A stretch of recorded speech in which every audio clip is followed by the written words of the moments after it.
नायशा नाम है उसका। नायशा नाम का मतलब विशेष लवली फूल होता है और वो सच में ही विशेष है। एक बहुत ही प्यारी सुंदर सी फूल जिसे घर में सब छूना चाहते हैं, उसकी महक को अपने अंदर समेटना चाहते हैं।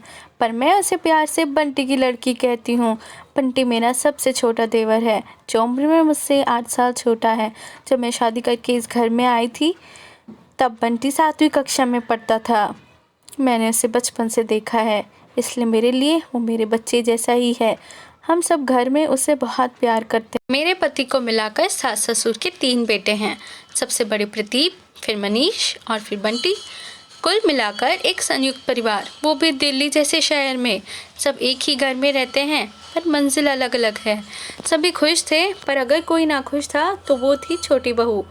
एक तो उसका कमरा घर में सबसे ऊपर छत पर बना था और दूसरा उसे खाना पकाने सबसे नीचे आना पड़ता था।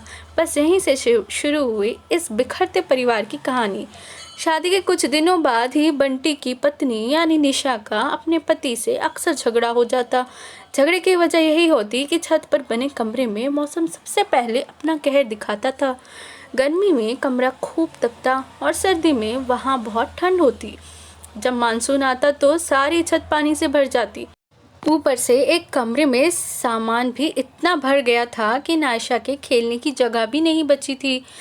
निशा ने कई बार अपनी परेशानी सास ससुर के सामने रखी, परंतु उनके कानों पर जू तक नहीं रेंगे।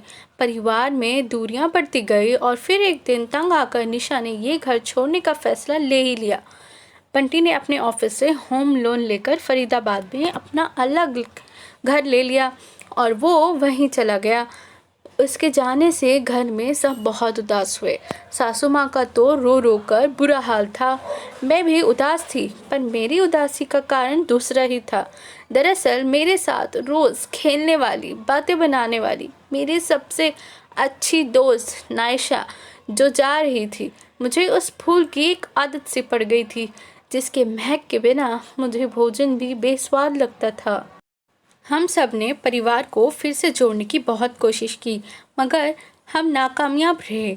जहाँ एक ओर निशा वापस आने को तैयार नहीं थी, तो वहीं दूसरी ओर सास ससुर भी इस घर को बेचकर दूसरा घर लेने को तैयार नहीं हुए।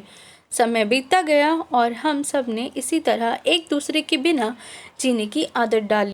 परंतु घर में जन्मदिवस, त्योहार आदि पर हमें बंटी की कमी अक्सर खला करती। और फिर एक दिन अचानक कुछ ऐसा हुआ जिसकी हम सब ने कभी कल्पना भी नहीं की थी। बंटी का तबादला हैदराबाद हो गया, पर कंपनी वालों ने उसे अकेले ही आने की इजाज़त दी। अब पीछे से निशा को अकेले रहना पड़ता, इसलिए बंटी ने उसे हमारे साथ वापस रहने के लिए कहा, मगर वो नहीं मानी। थक हार कर बंटी जाने से पहले हम सब से मिलने आया। साथ में आई हम सब की जान नायशा। उसके आते ही घर में अजीब सी महक फैल गई। उसकी हंसी की किलकारी एक बार फिर से पूरे घर में गूंज उठी। सभी बच्चे उसे देखकर बहुत खुश हुए। एक हफ्ता कैसे बीत गया पता ही नहीं चला और अब फिर से बारी आई विदाई की। हम सबको लगा कि इस बार सासू माँ पहले से ज़्यादा भावुक होंगी और कहीं ज़्यादा रोने से उनका ब्लड प्रेशर ही ना बढ़ जाए, इसलिए हमने घर में पहले से ही डॉक्टर को बुला लिया था। परंतु ये क्या, अचानक पासा पलट गया और सासू माँ की जगह नन्ही नायशा रोने लगी। उसके रोने से अचानक सारे घर में सैलाब आ गया। सभी भावुक हो गए और नायशा की हाँ में हाँ मिलाने लगे। नायशा अब यहीं रहना चाहती थी। उसने अपने स्कूल में फैमिली ट्री बनाया था। अब वो संयुक्त परिवार का महत्व जान गई थी। वो कहते हैं ना कि बाल हट के आगे कोई नहीं जीत पाया। नायशा की हट ने आज अपनी माँ को ही हरा दिया था।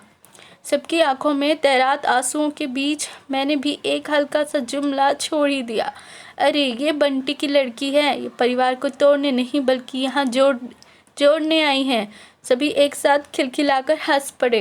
दोस्तों, इसी के साथ हमारी कहानी यहीं ख़त्म होती है। अगर आपको वीडियो पसंद आया तो चैनल को सब्सक्राइब करके बेल आइकन को ज़रूर दबाएं और ज़्यादा से ज़्यादा लोगों के साथ शेयर करें।